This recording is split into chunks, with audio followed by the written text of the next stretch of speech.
Hi, everybody. Hello. It's good to see all of your faces here on screen. And even though we can't see those of you who are participating out there digitally, it's exciting to have you all with us. I want to welcome everyone and thank you all for joining us this evening. I'm Christy Davis. I'm the chair of the Center Stage Board Associates of the Cincinnati Opera. We're a group of young professionals who love the Cincinnati Opera and are dedicated to exposing opera to young professionals in our region in creative ways. Our typical center stage programming is on enjoying opera and each other's company in a social setting.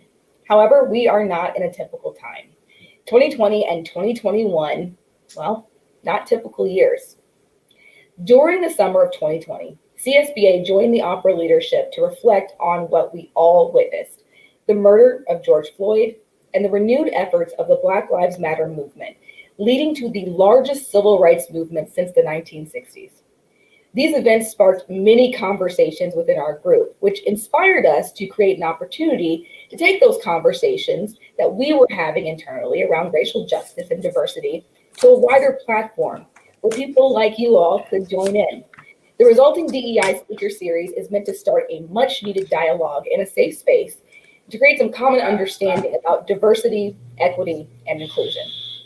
So without further ado, it is my pleasure to introduce our moderator for this evening. Morris Robinson will lead our discussion tonight, and let me tell you, we could not think of a better representative for this job. Morris has sung with the Cincinnati Opera several times, most recently appearing as Porgy in the 2019 production of Porgy and Bess and making me cry a lot. I was sitting there watching. He also serves as an artistic advisor to the Cincinnati Opera. Morris is well renowned for his bass voice and has sung with opera companies across the US and overseas. He appeared on a panel with the Los Angeles Opera back in the summer of last year with fellow Black vocalists to discuss the issue of racial equality and diversity in the opera industry. And he recently completed the Diversity, Equity, and Inclusion certification with Cornell University. So I want to thank you all again for tuning in, for engaging with us. And if you have questions or comments, please feel free to drop them in the chat area or drop your email address if you'd like to continue to engage with the opera or with this conversation. Now that's it for me. I'll turn it over to Morris. The floor is yours. I cannot wait to hear this discussion. Thanks, guys. Well, thank you. And hello, good evening, everyone. My name is Morris Robinson, and I'm the moderator for this evening.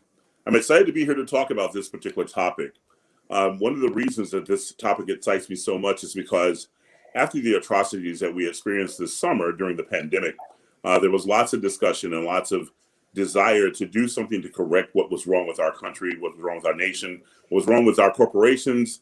And I was called upon by lots of people to discuss this topic as someone who was experienced in this area, in this discipline. And I found myself in a very precarious situation because I realized that other than my life experiences and the pigment of my skin, I didn't really consider myself an expert on this particular discipline. Now, my life experiences certainly are valid, and my ability to point out things and talk about how they affect us in general as a company, as a society, were very valid. But I wanted to delve deeper into it so I could further understand the complexities of what really is happening around me. So I decided to enroll into a course, and that is one of the reasons I chose to take the course at Cornell University to get the certification. So that is one of the reasons I'm here today, to delve further into this subject matter with people that I feel are a lot smarter than me and a lot more versed in these things. So I'd like to start.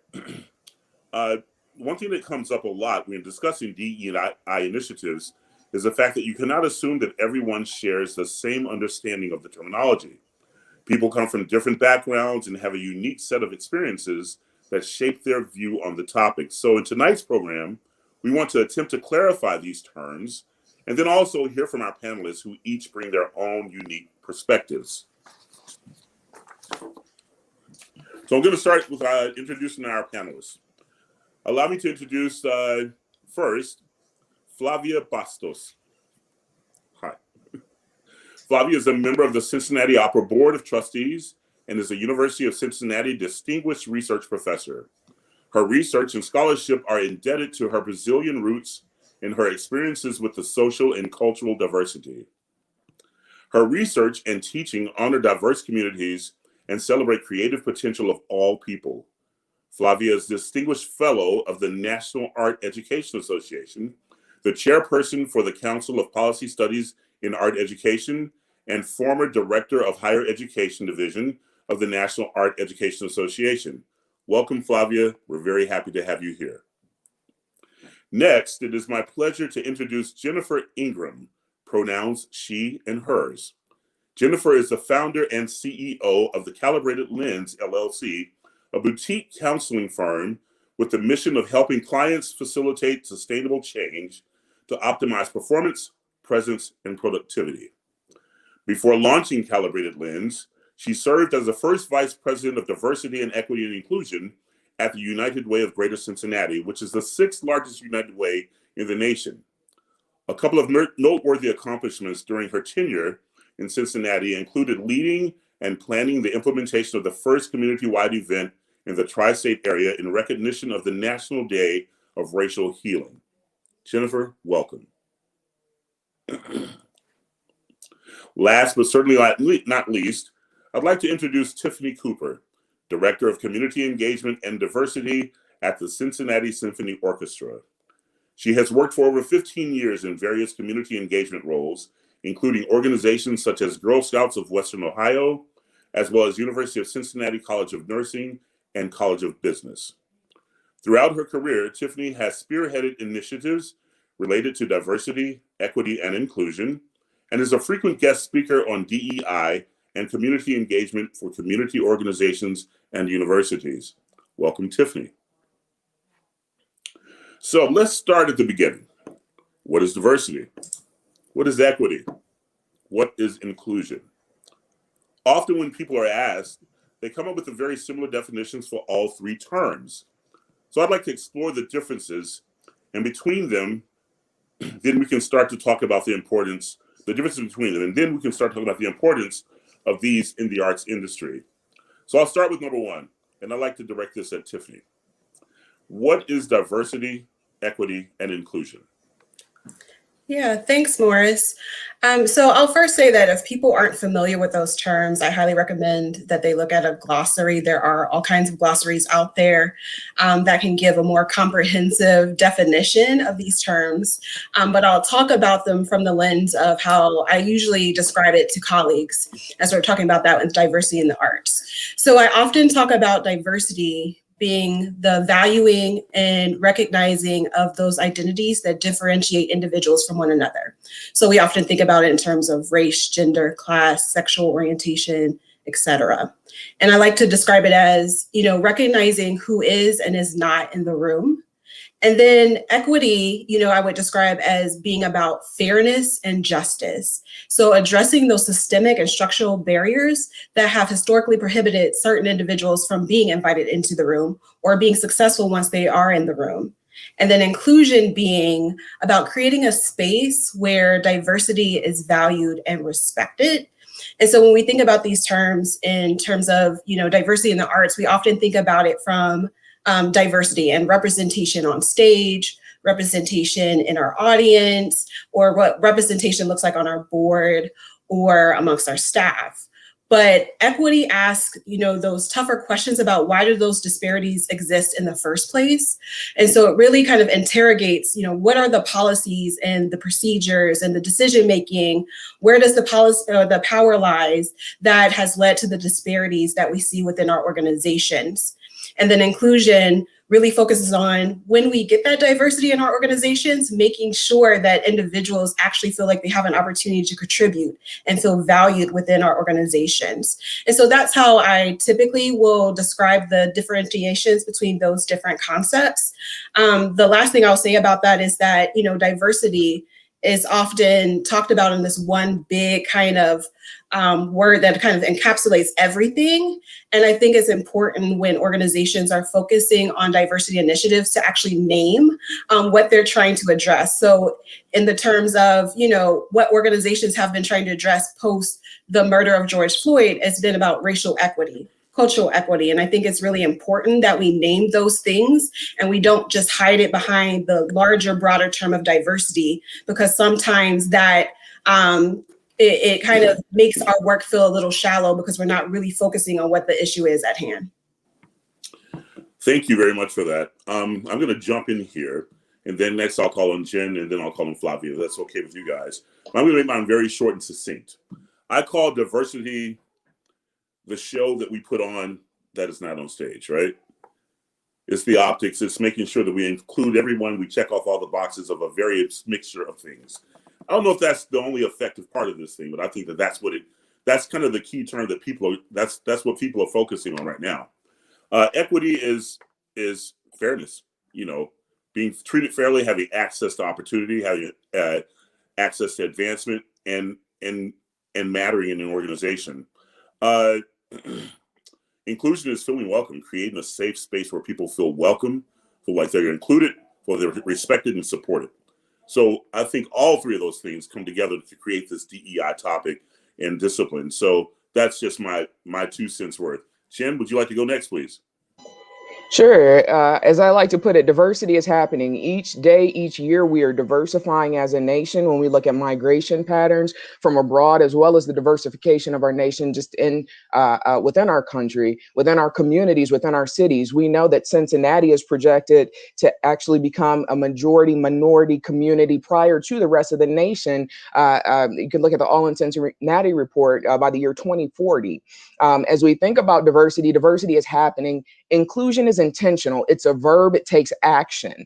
And understanding that it's deeply personalized and individualized. One strategy or tactic that many folks oftentimes put into place is thinking about things like cultural competency. But what I will say is that you will never be culturally competent. There is no one understanding of all groups. No group is a monolith. And so as you're thinking about strategies towards inclusion, understanding the underlying tenets that uphold the culture of inclusion, things like psychological safety, creating a culture of belonging, trust, and valuing individuals and their uniqueness are some of the tenets or the underbelly, if you will, of building an inclusive environment. So often we talk about it as if it's this ambiguous, state of being and thing. But I think getting really particular about the nuances that make up inclusive environments and what it means to individuals.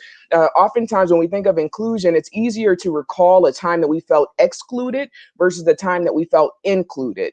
And so I oftentimes like to reverse how we think about that, especially considering we oftentimes also confuse inclusion with assimilation. Right. And realizing that assimilation or segregation, having the presence of difference without actually being able to engage and understand and see the uniqueness upholds cultures of assimilation where we normalize behaviors in the name of inclusion. We say we've got diversity, therefore we are inclusive. Without understanding that that's not really the case. And last but not least, equity is deliberate. It takes deliberate actions. It takes deliberate steps. And I like to believe or convey it in terms of equity as both a process and an outcome, right? Realizing that equity has to be assessed, equity has to be nurtured, it has to be deliberate. And in order to do equity work, you also have to understand data.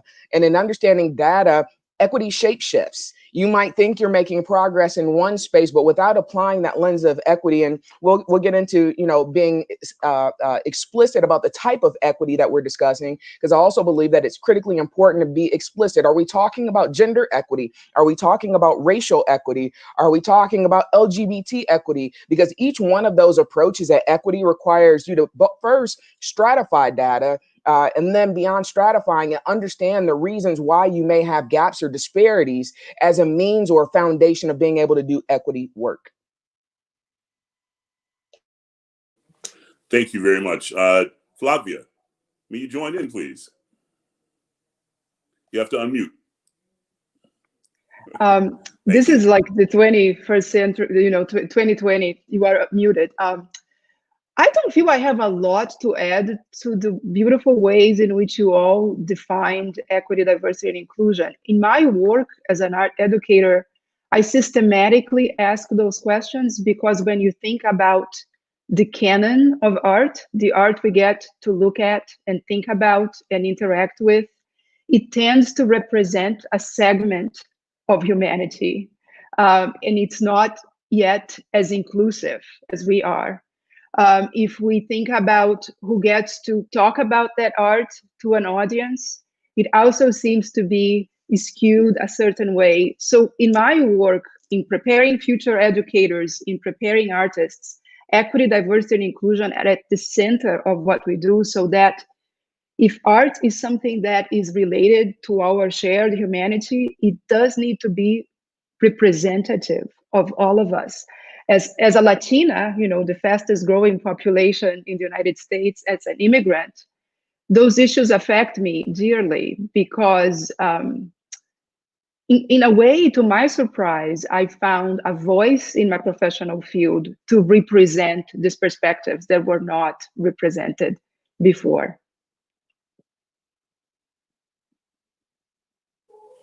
Okay, thank you very much, Flavia. Are you done? Are you frozen? You're done. Okay, great. Thank you so much. So, when you're talking about business, people are always going to have these questions as to why should I do this? Why is it beneficial to my organization to do this? Is it just to look good? Is it to do the right thing? So I'd like to ask this question. I'd like to direct this one to Jennifer to start off. How does having a strong DEI plan make companies competitive and contribute to the overall success of the organization? Can you help us with that? Absolutely. And thank you for posing that question, Morris. I think that it's one that we oftentimes tend to confuse education with a plan or having a strategy in place. And so awareness building activity is great, but I am of the belief in that awareness building activity in isolation is insufficient at driving the desired outcomes. And so when we think about having a plan, I want to start with how this work originated, right? And so a little bit of a history lesson, right? When we think about the Kerner report and the need for affirmative action planning, right? When we say diversity plan, folks oftentimes refer that or connect that to affirmative action planning, which is very different from the more matured or modernized approach to this work. And so for many years, looking at representation in isolation was kind of a proxy for, did you have a successful D&I program or not? And so how I tend to use this is the old equation versus a new equation. The old equation was diversity equals inclusion, right? Difference equals inclusion. Just if you have difference that is present, you then have a successful program. You've got an affirmative action plan. You're doing great work. You might have a training quarterly or annually, and you could check the box and say, all of our staff have been trained. We are successful. What I will say is that that is no longer the case. That is no longer a successful program. And, many might argue it was never a successful program. It was in isolation or in some instances, but when it relates to an experience within an organization, there are a couple of things that are important to consider in this new equation.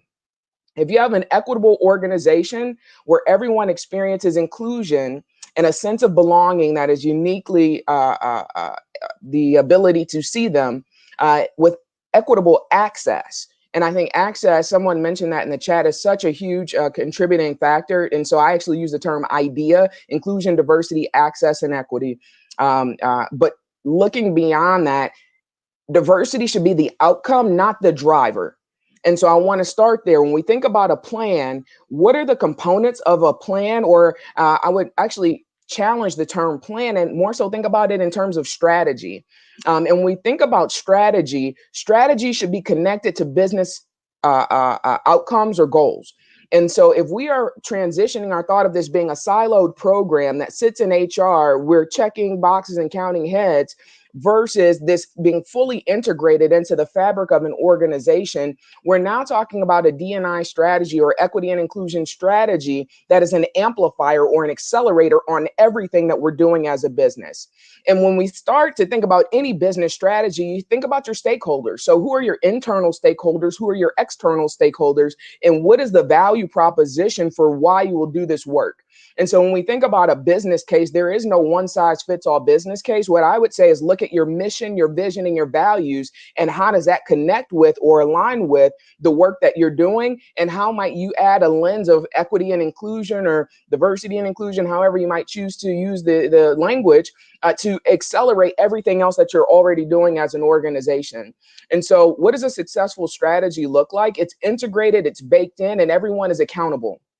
I think that, you can have a great plan or a value statement that sits on the wall, but if staff are not embodying those values, if people are not holding one another accountable for creating, upholding, and maintaining those behaviors that contribute to an equitable and inclusive organization, then again, you're missing the mark. So why is it important? What is the business imperative? Why? If you want to remain relevant, it is important to adopt these practices in the age of social media.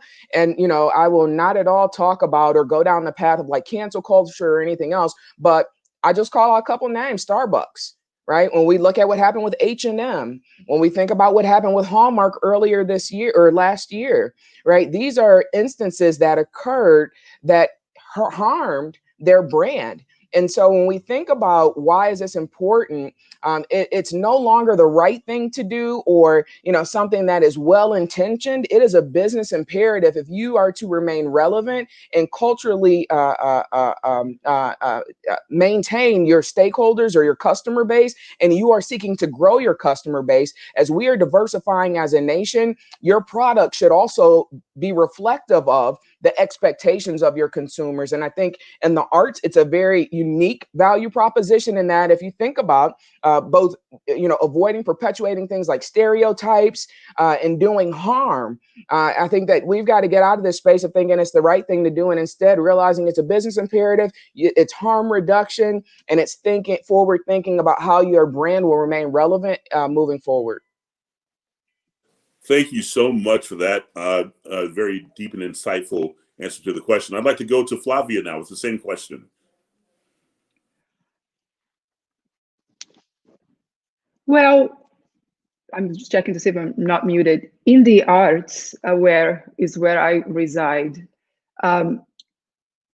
it's in order to stay relevant, it's essential to have diversity of voices. I mean, we saw the inauguration today.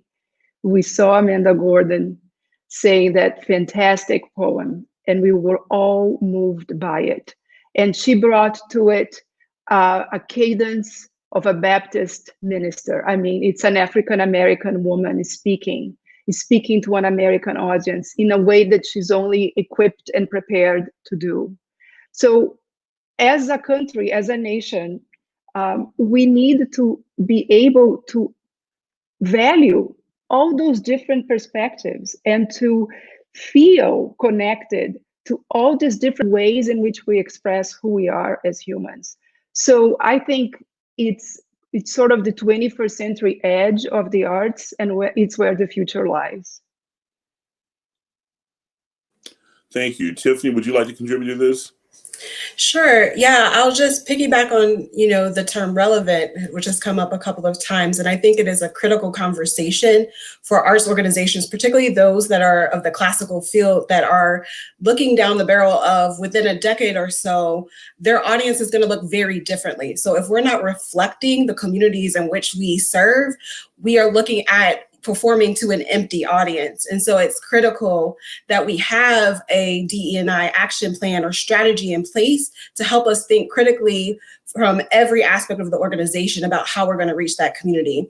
And I think that, that really honed in after this past spring with all the racial tension and the things that happened in our country. And as all the arts organizations and things started putting out Black Lives Matter statements and things like that, this idea that we really have to reflect the communities in which we're in, but also we have to build trust. And so I think a diversity strategy is critical for trust because it holds organizations accountable. I appreciate you saying that. And just to tag on with this, it is more than just making a statement. It is more than just putting various colors on stage. As each of you have pointed out in your own various ways, it's very important to understand that your bottom line is going to be affected by your ability to incorporate these strategies, because people have choices nowadays, and people are very educated about this terminology and about this discipline, and they are educated in how they feel when they walk into a place, when they're a consumer of a product, when they have seen examples of people being mistreated that look like them and come from places like them. So they have choices, and you better make sure that you're being competitive and doing the right thing, because you're trying to service a large audience, a large audience base. And I think that's one of the things that we are, that's one of the reasons they ask, how can this contribute to the overall success of an organization? So I'm going to go to the next question. I'd like to open this up as more of a discussion as opposed to you answer, then you answer, then you answer. So, but I am going to direct this question to Flávia first, and then you guys just chime in. I won't, go in between. But the next question is this: how have you witnessed the arts aid in the understanding and building of a common ground between people of different backgrounds? Thank you for this question, Sure. Morris. And I am going to start from a place that I like, which is to tell a story, which is a personal story. So I'm a Brazilian girl who came to the United States very green out of the boat, in my 20s to graduate school. And when I arrived in Indiana for graduate school, it was the height of the multicultural education movement. And just about everybody asked me about my culture. And do you know what? The culture is like the water in the aquarium you live in, right? So I didn't know a whole lot about my culture. I had to really think about the characteristics of Brazilian culture and express them. So my artwork at the time really started reflecting everyday objects and things that I missed, nature, plants. I did a collection of sculptures of trees, and they became conversation pieces about my own background and the backgrounds and the histories of the people around me. So I do see that art can function as a dialogue across difference. And that has really driven my career. So I've done ethnographic case studies of rural communities in Indiana, where I ask local folks about the arts that they made. And then that led me to this job in the College of Design, Architecture, Art, and Planning at the University of Cincinnati, where I directed for 15 years a program called Art in the Market that partnered college students in DAP with urban teens from OTR. And, not surprisingly, all my college students were white and all my OTR teens were Black. And we were in a studio together talking about how to make works of public art to be placed around Finley Market. And the market itself is a metaphor for the exchange across different segments of society. Finley Market is one of the few places where suburbanites come and African Americans come for chitlins, and everybody interacts. So the market is a great metaphor for that kind of interaction and dialogue. So we were doing that work in 2001, when way before George Floyd, we had the civil unrest in Cincinnati because the Cincinnati police shot a 19-year-old kid. And although my class had avoided conversations about race up to that point because it's just not polite, right? And we are very polite in Cincinnati. At that event, really catalyzed a lot of conversations where my white students could talk about their expectations of the police. Growing up with parents who said, if you get lost in the suburbs, you look for a police officer, he will escort you home.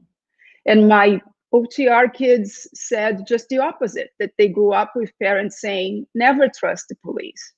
So that conversation led to the creation of a mural that we placed around Finley Market that really expressed the desire of both my college students and my teenage students for more dialogue and communication across racial lines in Cincinnati. So I think today we have a great model for creating meaningful art that speaks across differences. And that model involves not only the quality and the refinement of the end product, but also a process where a variety of perspectives are integrated, listened to, and respected.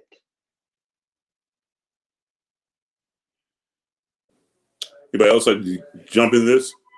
Jennifer? Yeah, Flavia, that was so beautifully stated. It was almost as though I was going on this journey with you. So I really appreciated your sentiments and you sharing your story. I want to take a little bit of a different approach at this. I think that first, starting with the question, who defines what is art? And thinking about how we have taken things that were once viewed as stains on communities, and they over time have evolved into being appreciated as art. And so I think about growing up in Metro Detroit and driving past and seeing graffiti on abandoned buildings and having folks say, oh, it's an eyesore. But now we have murals, right? And some of which, utilize some of the very same tactics. When we think about poetry and how it is, been a very old art form, but rap music, right? How it was something that was viewed as, just too extreme and too far out there. And now it's a common part of popular culture. I think that, while there is definitely the ability to heal through the arts, I think we also have to unearth some of the harm that was done by denying, cultural dimensions of art. For generations, for years, I remember. So I was an art major for a while, many moons ago, and I loved it. It was my creative outlet. And I think culturally, as an African American woman, my mom knew I would already have a rough path. My mom was a Black woman in technology. She said, Jennifer, I love you, but I'm not going to pay for you to go to college to become an artist. I don't want you to be a starving artist. That's not what I want for you. And so I think that even culturally understanding, how that impacted me then, I still, dabble around now. I love crafts and things like that. And it's still an outlet. But I think that, within different communities, how do we value art, and even understanding how art has valued us and our contributions in different ways. So just a bit of a different perspective on it, but I totally agree. I think that art has the ability to heal, but I think that towards healing, there's a sense of acknowledgement that first has to happen before you can move past something in a true and genuine nature. I know one of the questions that was asked was around trust building. If you are to build trust, it requires, a mutual understanding of trust might look different for me than it does for you. And going back to my earlier analogy with inclusion, it's easier to think about a time of distrust sometimes and thinking about actually what trust is and what that looks like. And I think we've normalized distrust in many instances. And so how can we, move beyond and acknowledge that while also looking to continue to heal and grow and come together across differences? I wonder if Morris is going to let me just say something else. If I overtalk. No, we're wide open. Okay. You laid it out beautifully, and Jen just tagged onto it. So yes, no, speak, I so appreciate Jen raising those critical points, and I want to just build some sort of categories of analysis that we can think about as we move on in the conversation. So I think there are two things that I want to kind of re-emphasize, represent from what you just said. One is that art, as we understand it today, is the domain of whiteness, and it's steeped in practices of exclusion. So to make art something like what I described before, it takes intentional practice. It's not going to happen spontaneously, because the way we constructed art in Western European societies, we value exceptionality, we value uniqueness. All these adjectives really say that it's for a few, not for all of us. The way we think about art in African contexts, art and life are intrinsically connected. There is no even word for art in Africa, in African languages, because art is part of the soul, is part of the life that we live. So that's one idea. And the other idea that I think we can think about as we talk about, how to imagine a different future, is the notion that the more inclusive our definitions of art, the more participatory is our view of society. And I think that's a very radical thought. If we define art as something that is so rarefied that only a few people with trust funds who don't depend on the money that they're going to make out of art making can partake in, we also understand society or democracy in the way that Plato understood it, for a few very special people.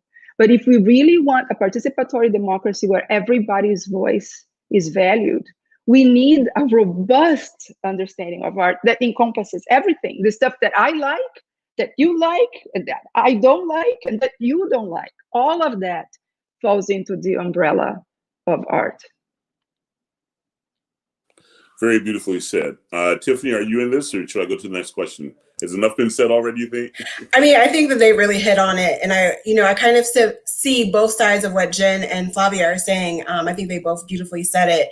And the way I, view art is as language. And so with language, there is communication. And I think there is space to interrogate, like Jen said, ways in which people have been excluded from art by using art. So, you gave the example of rap, right? Rap interrogates, exclusion inherently within the culture of rap. So, I think that there's a larger conversation that we have to have within arts organizations about how we do that. Well, I appreciate all of your input. I'm going to go to the next question, but I do dig this whole conversation about, art and what is art to each person and how to branch it across lots of communities. I'll just say that, we talk about rap music and hip hop, which is, our thing, so to speak, but it's so become universal because, those who look down upon it, and jazz, for instance, they look down upon it for years and years and years, and all their kids listen to it. Like all their authors, it's like so universal because it's about expression, it's about communication, it's about telling stories and that type of thing. So I just thought it was a beautiful segue that you brought up, Jen. The next question: how can we humanize? And this is to Tiffany, actually. How can we humanize and be vulnerable when we have conversations around DEI? This is the important part. Why is it important to have safe space conversations, and what creates a safe space? That's a good question. Yeah, that is a really good question. So the first thing I'll say is a lot of times when we have conversations related to DE&I, it's usually in spaces where those conversations have not been had before.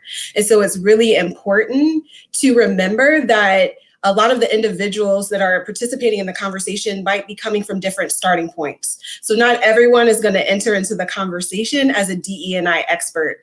And so that's kind of important to understand as we're trying to kind of create a shared understanding and lens as we're embarking upon kind of this journey of uncovering what diversity means for us. The second part I would highlight is vulnerability itself and understanding what vulnerability is.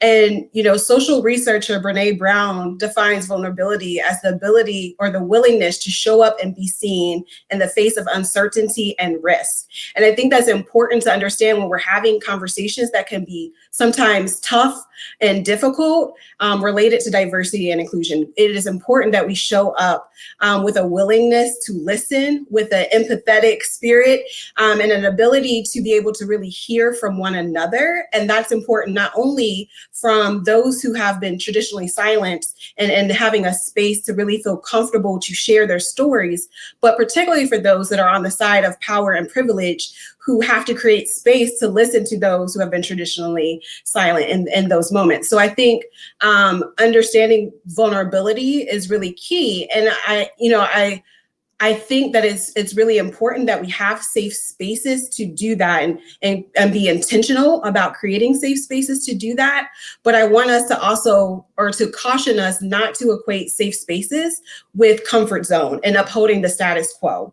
And I think sometimes when we hear safe spaces, we think, oh yeah, we have a safe space. We don't want to offend anyone because they're a person in leadership or they're a person in power. And so we tiptoe around the conversation as opposed to lean into the discomfort.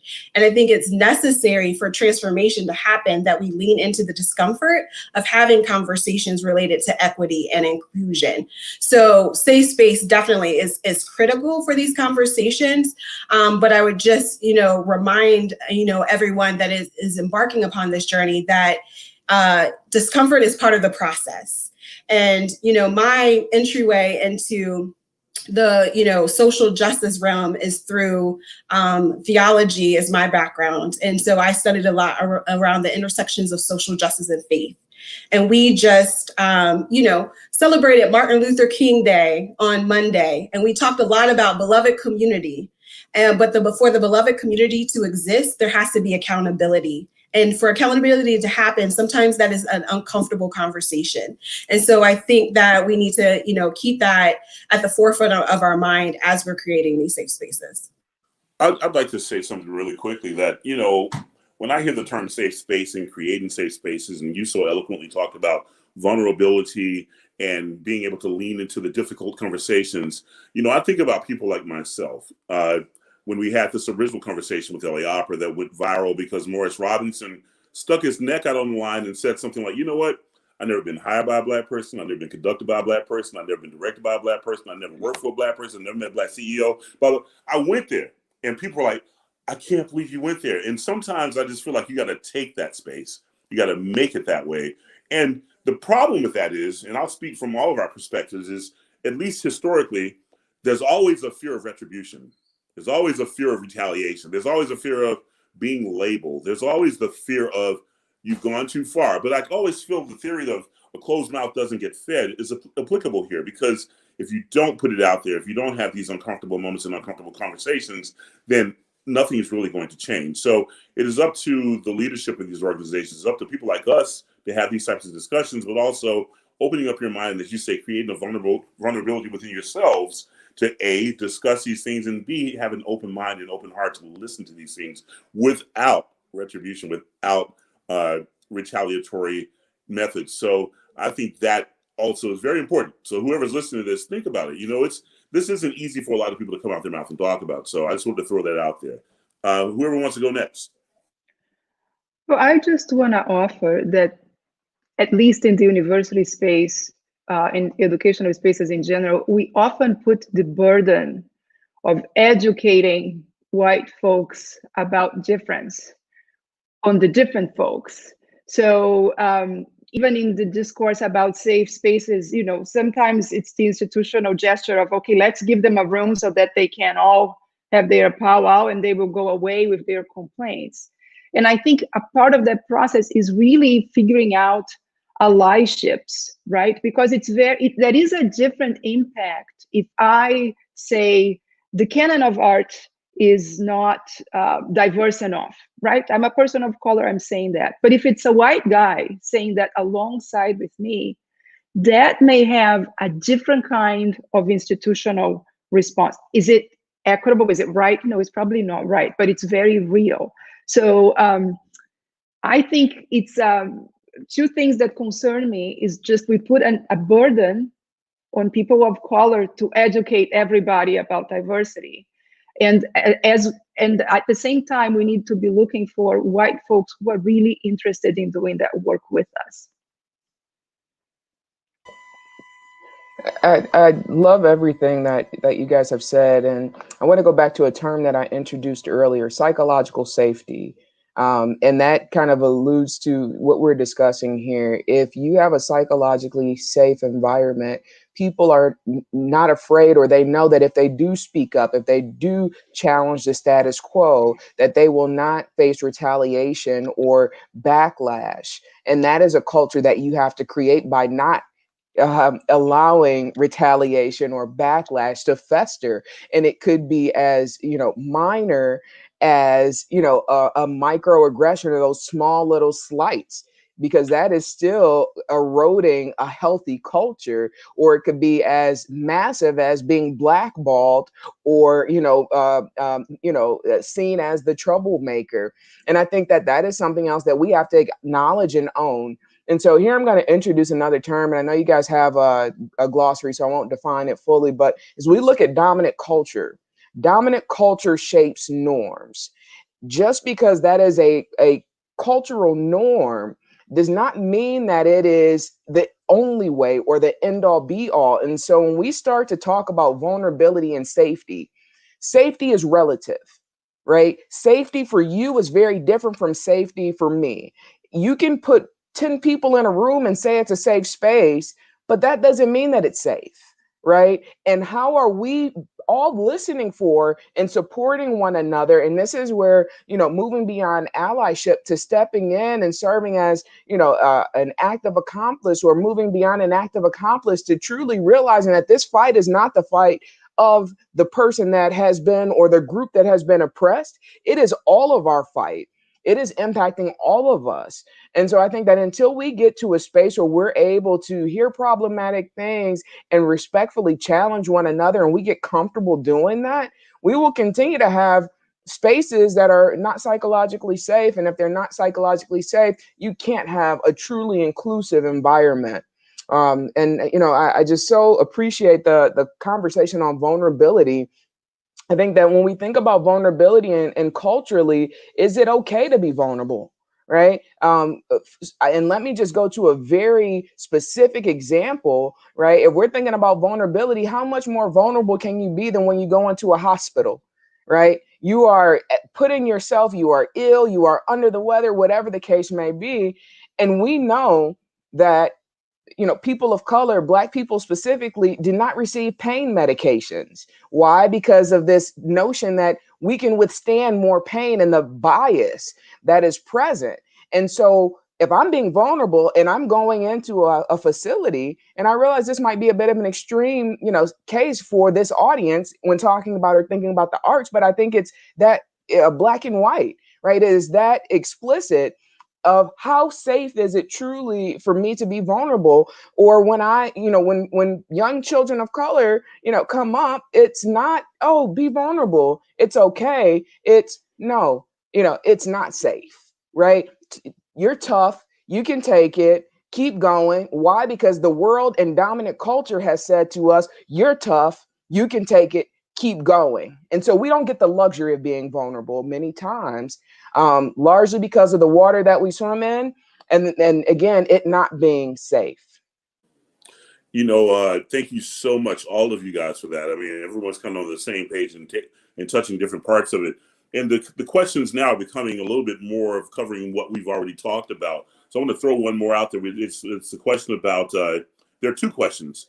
They were supposed to be directed at Tiffany and Jennifer. How important is it that leadership of organizations, boards, and those in power set the tone and example for DEI efforts, which I think piggybacks off of how his fear and misunderstanding led to the pushback of DEI initiatives. So we can all talk about it, but I'd like for Tiffany and then Jennifer to go there. And then Flávia, I'd like to have your input as well, please. So. Yeah, I think that's a really great question. And I think that it really ties into the conversation we were just having about safety. I think it is critical that, that this conversation starts at the top, because unless there is buy-in from your board and your leadership, no one is going to feel safe to have conversations and to embark upon this type of work. So it is critical that the leaders of an organization do the work first to educate themselves, to make sure that we're creating a safe space for these conversations to be had so that we can push forward. And a lot of times what we see within organizations is that there's a lot of momentum amongst, the staff that are kind of on the ground doing the work, and there's a disconnect with leadership. And so I think it's critical for leadership to be on board in order for this to move forward.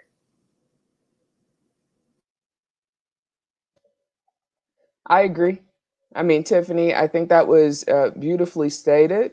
And I also just want to call out the environment, right? And many folks say, well, we don't want to have a political discussion in the workplace, and that's understandable, but understanding the environment and how polarized everything is. There are so few things that you can say now without it being taken one way or the other. And so I think going back to some of the core foundational things of giving grace, looking at intent over impact, and really, seeking to understand versus being understood. These are some of those core behaviors, that are so important. And I think that we oftentimes, when we think about DEI, we stay in this little tube of thinking it's this or it's that. But I want to ensure that we're not excluding those other behaviors that are just, being good people, or, being able to engage with others in a healthy manner. Healthy discourse is fine, but mutual respect, it should be the goal. And so, as I engage in conversations, and even the name of my firm, Calibrated Lens, I'm not here to change somebody's belief systems or your values. I want to calibrate your lens so you're able to see things differently and understand a different perspective. And again, if you have a change of value system or a change of something else as a result of that, it has to be something that starts someplace else. And again, I think, why does diversity get a bad name? I think it's, what is it that you hope to accomplish? Is it that you hope to be right and have folks see things your way, or to, seek understanding and be curious about differences? I think the only thing I want to add, as we were all presenting lots of interesting ideas, you're talking about vulnerability. I think another piece of that is it's just a healthy curiosity, because so often when we interact with people, we come to it with a boatload, a bag full of assumptions and prejudices, and we don't have a curiosity about the other person's experience. So we say to a Muslim person, oh yeah, I have a holiday that is just like yours. Yeah, it's just sort of like, Ramadan. But we don't ask, what is Ramadan about, right? And that curiosity is where we can really begin to enlarge our own understanding of the world and of people. So I think without that, there is no D&I work. That was so beautiful. Thank you so much. That was deep. I love that. Showing that curiosity. So we're at the point now where it's time to do the Q&A with the audiences. So I think we're going to get Maddie and Ricky involved some kind of way where they're going to post some questions for us from the chat room, and we're going to address that. I'm not quite sure how that goes. There they go. Okay. Carlos, I'd love Jen to speak more on the differences between allyship and accomplices. Can you take that? Sure. Yeah. So I like to introduce it as a image of proximity, right? If I am an ally, I am, and not to go too deep in history, right? Allyship was really became popularized during the LGBT movement and whatnot. And you've always had allies in other spaces as well, but I think it became more so a mainstream conversation during that movement. And so I can walk side by side with you, but when we part ways, I might still be your ally, but am I speaking and advocating as though this struggle was my own? Or have I left it behind? As a queer woman of color, I can't leave my identity at home and come in and be someone else. An ally can kind of pick and choose when you want to come in, when you want to be supportive. Is this a safe space? Maybe I won't stand up today because it might not be safe for me. I don't have that option of when it's safe to be me. And thinking about any individual from an underrepresented group or community. So looking at the being accomplice, you're in it. If I'm not at the table and something is said, regardless of who may be present, you are addressing it in the moment. And, you are taking on the burden of this issue, this challenge, this struggle as though it were your own.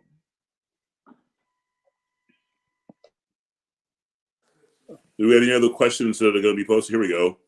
George Preston for the Q&A. In opera, many works in the canon have badly dated and sometimes overtly racist themes, characters, and viewpoints.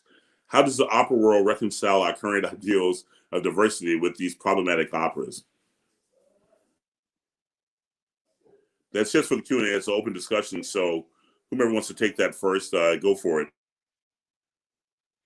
Well, I can start and then maybe we can go from there. But, in the arts, the canon is full of biased ideals. The Guerrilla Girls, who in the 80s had this very cool campaign sort of criticizing the art world. They had a poster that read, do women have to be naked to be in an art museum, right? Because all the representations of women in art were objects for the male gaze.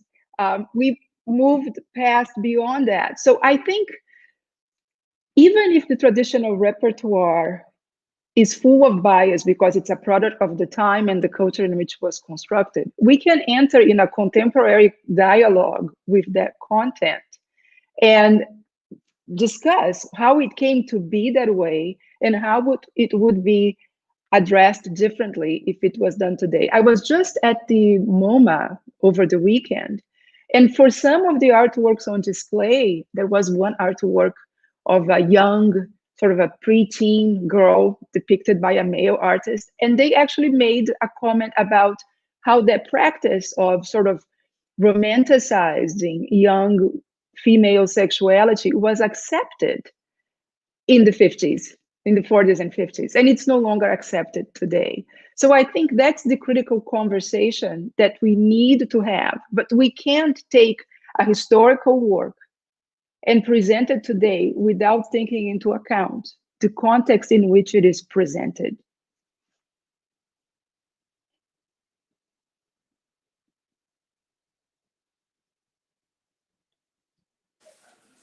From Ricky R.J. Williams, what is one company or organization that is doing it right?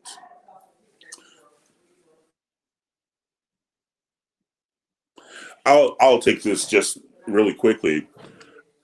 There are no perfect companies. There are no perfect mindsets. There are no perfect organizations. But I know that there are some serious efforts being brought into fruition where people are trying their best to do it right. Now, there are a lot of knee-jerk reactions too, where people are trying to hurry up and do something to make it say, "Hey, look, we're doing right," and that doesn't work.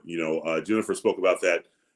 It's not a quick fix, but there are some sincere people in the right places that are trying to address these issues head on.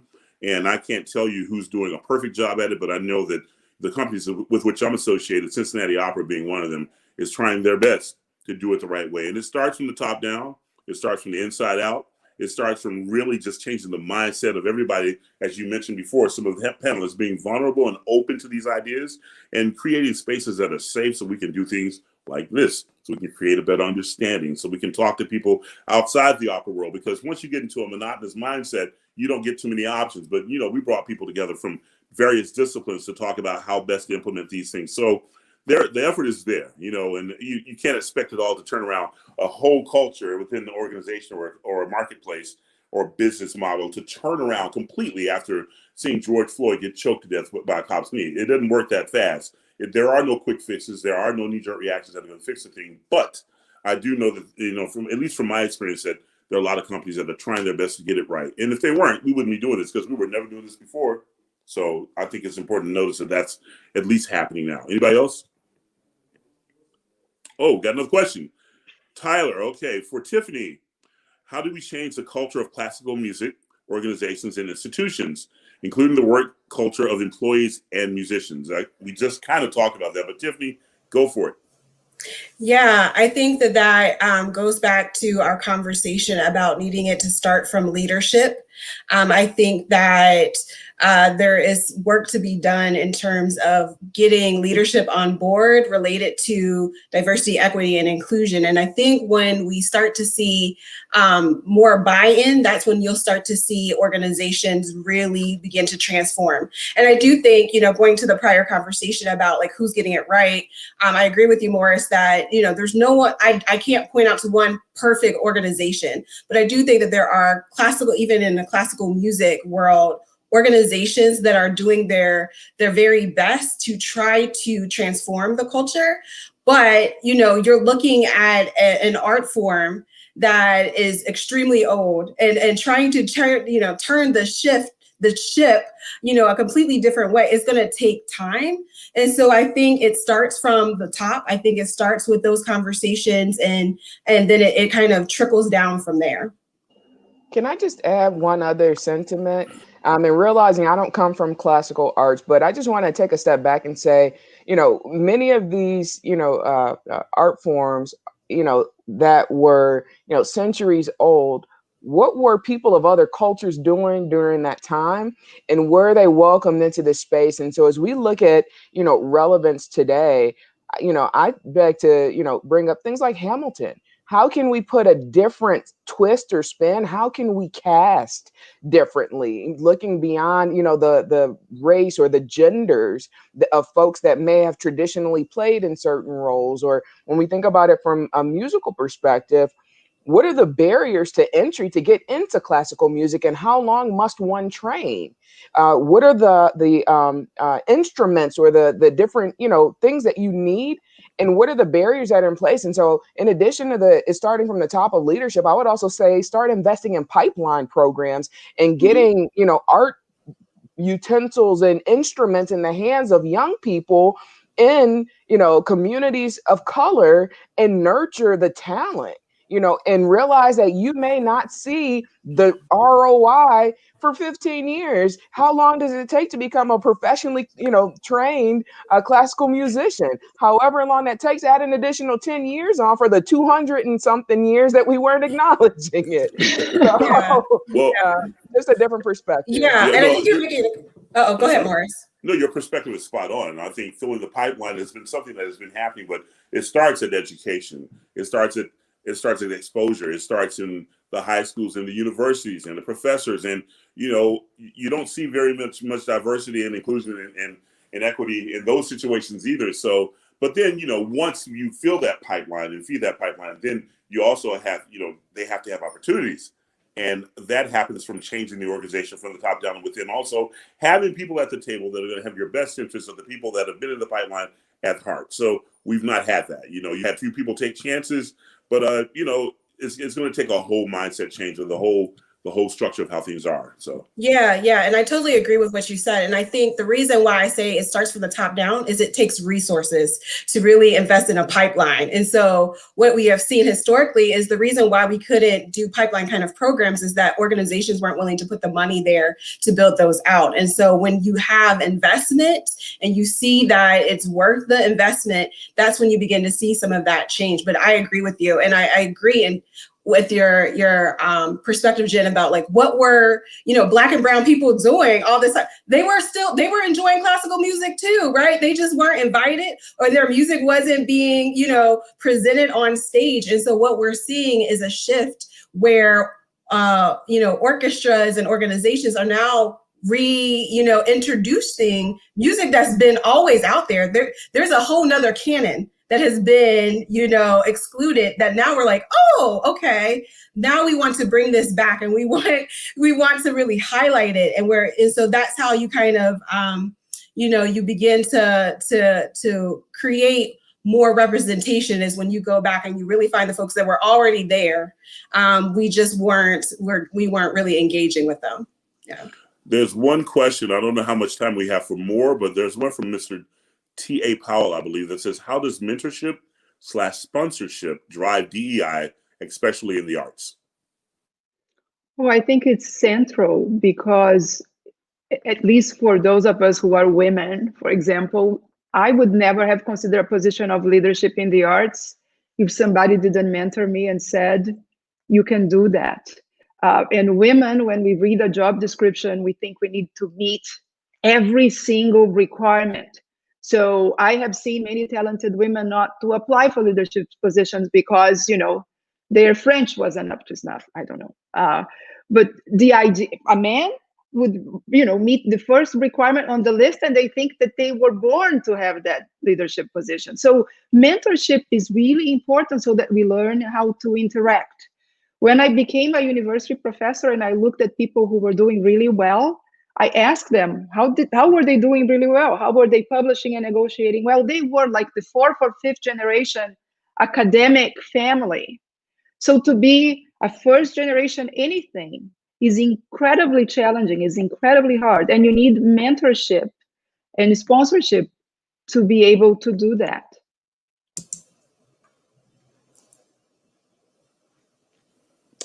I think we're going to take this question here from Carlos. For everyone, what are your feelings on the notion that companies, art and non-art, are initiating these DEI concepts for business and profit, and not necessarily for the humanity of marginalized folks? Great question. Okay, I'm going to assign it. Let's start with Jen. Yeah, I think it's a really great question. And, what I want to go back to is saying, we started this saying it's the right thing to do, right? Years and years and years ago. And what progress did we make? We live in America. We have a capitalist society. And so I think it goes beyond, kind of the moral imperative. If we were in another country that had a different structure or a different system, I think you might have a very different conversation. So let's look at South Africa and their race and reconciliation work, right? And it was a very different philosophy. It was a very different culture. But in America, I think, I'm not going to say right, wrong, and different. I won't share my personal thoughts there. But what I will say is we live in a capitalist society. And I think that what drives change, what drives outcome are dollars and a bottom line. I will say, though, exploitative practices in DEI are what I tend to have a bit of a rub with, right? And when I say that, there's a thin line that exists between we're doing this because we want to bring in more folks, we want to be a better organization, and, well, let's just make sure that we are selling more products to, majority minority communities for the sake of padding our bottom line. And so that's kind of that line, that thin line that I think kind of differentiates those that I may feel a little bit better about and those that, you know, are more kind of icky, in my opinion. That line differentiates between, I call, diversity versus inclusion and equity, right? Because diversity is a show. You know, you can put that out there and say, we've checked off these boxes, so therefore we can sell this product to this many people. Oh, and they can't say that we didn't do this. I had an old boss from 3M once tell me, he says, Morris, because I was working in Virginia in sales, and I was selling data storage markets, you know, computer tape reels in the AS400 environment, stuff like that for IBM years ago. And I was having some problems with some of my accounts in Southern Virginia, because I'd walk in there and I'd be like the only black person they saw for like months, you know, never in the boardroom, but I'd walk in the boardroom, 24 years old, nice suit and tie, and I'm teaching these guys about data storage, and I just could not get any traction down there. And he broke it down to me one day and said, Morris, if you go in there and show them how to make money, they're not going to care if you orange. Lifelong lesson. So, yes, you want it to be the right thing to do, but everyone's not going to hear that, because you cannot depend on the sympathy of certain folks or the conviction of certain folks to do right by you all the time. So you have to have a stair-step opportunity to show that this works because of this works. Oh, if they're going to hit a roadblock here, then how about this idea? So, you know, we want to get it done. So I think that, and the more that you do that, I think you start weeding out the people that aren't sold on it from their heart. You know, and those of us that participate in will be able to tell the difference between the environment that makes us feel like we're included and that we are experiencing an equitable experience, and those are just utilizing us to hit the bottom line. So can I just add one last point on that? And I think it's an area, again, another line, and this could become another topic of conversation. We oftentimes blend, you know, race and socioeconomic status. And I think that having a delineation between class and socioeconomics and economics and race, and carving out a separate space for those two kind of topics would also lend well to providing greater insight around the levers. Because oftentimes, you know, green is the color of our nation, right? And so I think that might be just another interesting point to delve in. So we are way past the 60-minute mark here. And I want to say this. I'd like to thank all three of you panelists. I really sincerely thank you for being here this evening. I, for one, have really appreciated hearing from each of you. You guys are way smarter than I am, and I so appreciate being able to talk to people I can learn a lot from. And you really helped us gain some clarity around these very important issues and topics. So I really want to thank you for that. Also, thanks so much to everyone who has joined in and watched, and especially those who submitted questions. We really appreciate your participation. It's been great spending time with you all. And at this point now, I'll hand it over to Christy for closing remarks. Thank you. Hi, Morris, and hi, panelists. Thank you guys so much. My soul is just so fed by this conversation. I know each of you personally. We've worked together in different ways. And so seeing you all come together and be able to have a conversation with each other, albeit, you know, far apart, very socially distant, has just been a joy, just such a joy. And so thank you guys for your time and your talent, for talking to our audience this evening, and for going over time with us. It was, we do appreciate the extra time. And we want to thank everyone in the audience who joined us. We're so grateful you've taken the time to tune in and hear from these expert panelists, and possibly even learn something maybe that you didn't know before. And for those of you who engaged respectfully, we so appreciate that engagement. The CSBAs are happy to continue to engage with you. And so if you'd like to drop us an email, we can send you more information on programming from CSBA in the future. If you've enjoyed tonight's program, please consider donating via the link we're posting in the chat right now. Also, we will be presenting a second installment of this conversation on diversity in the arts on February 23rd at 6 p.m. So we hope to see you there. This is not going to stop here. We're going to continue to explore what this means to our community. We're going to get a little more regional and a little more concentrated around opera, but we want to continue to have this conversation with you. So before we say goodbye, I have some insider information for you. Next week, Cincinnati Opera will be announcing details of our first ever digital winter festival, which will include 3 streamed programs. The first is Opera from a Sista's Point of View, created by and starring the effervescent soprano Angela Brown, along with a roster of extraordinary singers. That will be followed by a collaboration with Ensemble Theater on a reading of the play After Aida, which is inspired by the life of Verdi. Beloved local actor Bruce Cromer heads an all-star cast, and ETC's Dylan Myers directs. The festival culminates with Wanderlust, featuring works by Debussy, Ravel, and more Wanderlust features and more people. It also features our best from 2019, Talise, along with Concert Nova and Louis Longray on piano. So keep an eye out in your inbox. We will give you more details. Again, if you don't already have a connection to us, drop us your email so we can get that information out to you. I'm gonna let everybody go now. I just want to again say thank you to our panelists, thank you to our audience who participated for all of your questions. There's a lot of work to do, but we can rise to the challenge. So, and especially with minds like this in our region. So I'm excited to see what happens next. All right, take care. Good evening. Bye-bye.